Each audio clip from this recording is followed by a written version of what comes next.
Hi అండి. అందరూ బాగున్నారా? మ్యాంగో ఐస్ క్రీమ్ ఎలా తయారు చేయాలో ఇప్పుడు మనం నేర్చుకుందామండి. మంచిగా ఉన్న మ్యాంగోని నీట్గా కడిగి పెట్టుకుని దాన్ని పీల్ తీసేసి ముక్కల కింద కోసి పెట్టుకోవాలి. ఇప్పుడు నేను షుగర్ తీసుకుంటున్నాను. షుగర్ కాకపోయినా పటికి బెల్లం అయినా తీసుకోవచ్చు. కానీ మనం షుగర్ దగ్గర ఉంది కాబట్టి షుగర్ తీసుకుంటున్నాను. కానీ మీరు పటికి బెల్లం వాడుకోవచ్చు.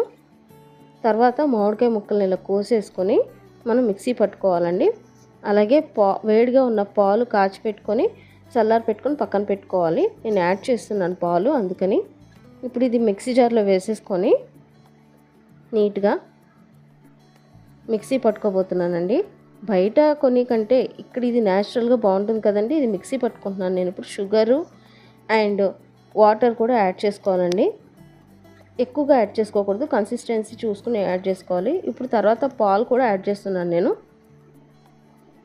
మీకు పాలు అవసరం లేకపోతే స్కిప్ చేసుకోవచ్చు. మిక్సీ పట్టేసుకోవాలి. ఇప్పుడు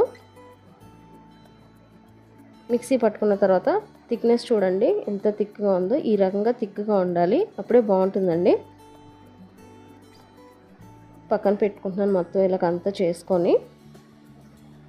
తర్వాత నేను ఒక కుల్ఫీ సెట్ తీసుకున్నానండి. దానికి సాల్ట్ లేయర్ అనేది యాడ్ చేస్తే బాగా ఫాస్ట్గా నీట్గా వచ్చేస్తుంది. తీసేటప్పుడు ఇబ్బంది పడకుండా ఉంటాం. ఇంకోండి ఈ రకంగా కుల్ఫీ సెట్ని తీసుకున్నాను నేను. చూడండి, మనం బయట తెచ్చేదానికంటే ఇది ఇంట్లోనే మనం నీట్గా ప్రిపేర్ చేసుకుంటున్నాం కాబట్టి హెల్తీగా ఉంటుంది. పిల్లలకు కూడా మంచిగా ఉంటుంది, వాళ్ళు బాగా ఇష్టంగా తింటారు. మొత్తం ఇలాగంతా కూడా వేసేసుకోవాలండి. వేసేసుకున్న తర్వాత మొత్తం ఇదంతా ప్యాకప్ చేసుకోవాలి.